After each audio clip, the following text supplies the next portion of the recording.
What is going on, everybody?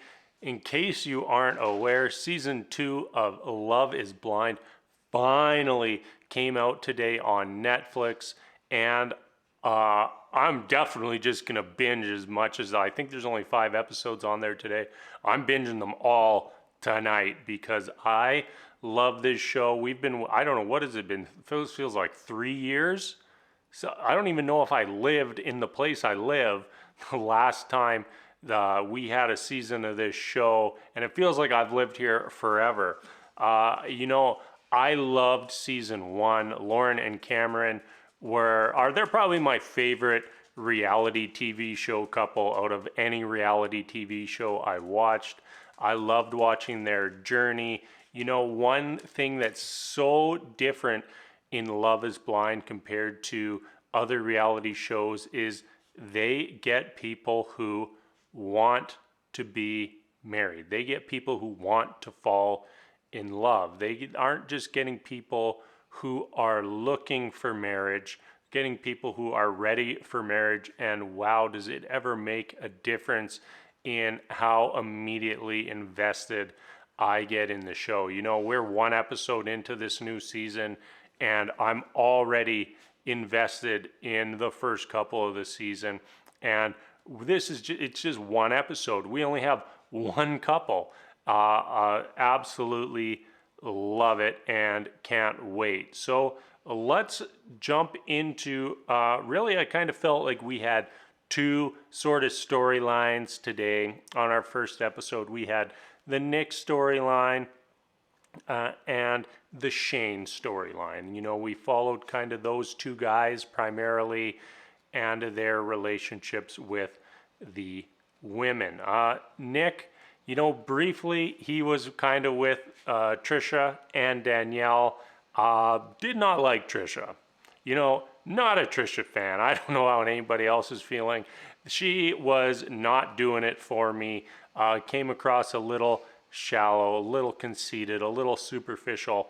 Did not like that. But Danielle, this might already be everyone's favorite couple of the season, and we're only on episode 1. I loved how Danielle opened up to Nick so quickly about something that she clearly, wasn't comfortable sharing, but was totally open and willing to share everything about herself with Nick.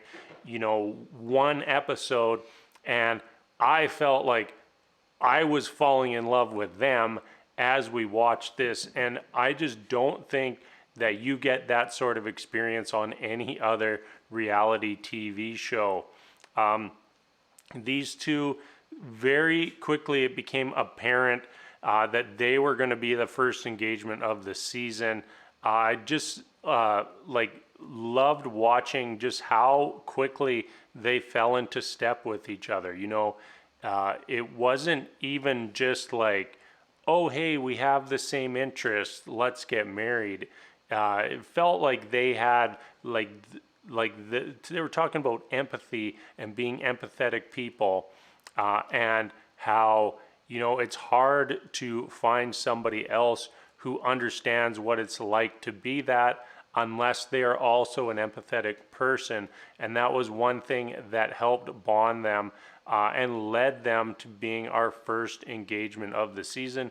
Unfortunately, we did not get to see them meet. Very excited for that moment, as well as to get into all the other couples that are going to form this season. Now, Shane on the other side, his journey didn't go as smoothly as Nick's.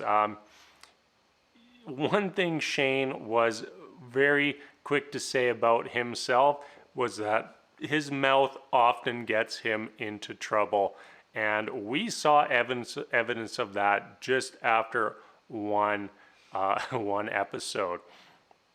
I feel bad for how quickly things turned here, because Shane had 2 pretty strong connections going. He had Shayna and Natalie. Their relationships were vastly different than each other. but both felt like they were forming a good, solid connection. Natalie, the connection felt a lot more authentic to me. Felt like they were starting to fall in love with each other based on, who the other person was and nothing else. And in my opinion, that is the goal of the show. You're not worried about what the other person looks like, what the other person is wearing. And that's kind of the spirit of this whole show. But on the other hand, we had Shane and Shayna, and things like their conversations got real sexual real quick. Shane asking, what are you wearing? And that's that sort of thing. And not that their connection wasn't good, it just felt a little bit superficial, which to me isn't the intent of this show. So we get to the end of the episode, and Shane goes in to talk to Natalie. I think Natalie says, "Who is this?" And he's like, "Oh, it's Shane." And she said something like, "Oh, who do you think this is?" And he's like, "Oh, it's Shayna." I was like, "What are you wearing?" And I was really hoping that it was going to be you. And of course, he says these things about Shayna. It's not Shayna that he was talking to. And quickly, he kind of turned into a little bit of a dink as that conversation progressed, trying to, a little bit play the victim. When if you don't have supreme confidence in who you're talking to, like, don't throw a guess out there, because it's way worse if you're wrong than like the benefits of being right. Like he just kept making it worse. He just kept digging that hole deeper and deeper, which was very disappointing to me, because he was kind of starting to feel like, hey, this is a guy who talks a lot, but deep down, he's a very kind-hearted person. And then we get to the end, and he kind of flipped. He seemed a little immature, and we end the episode with apparently him walking out. I don't know if he left the show or not, just left that area they were in, but he walked out of some door, and I don't know if we will see him again.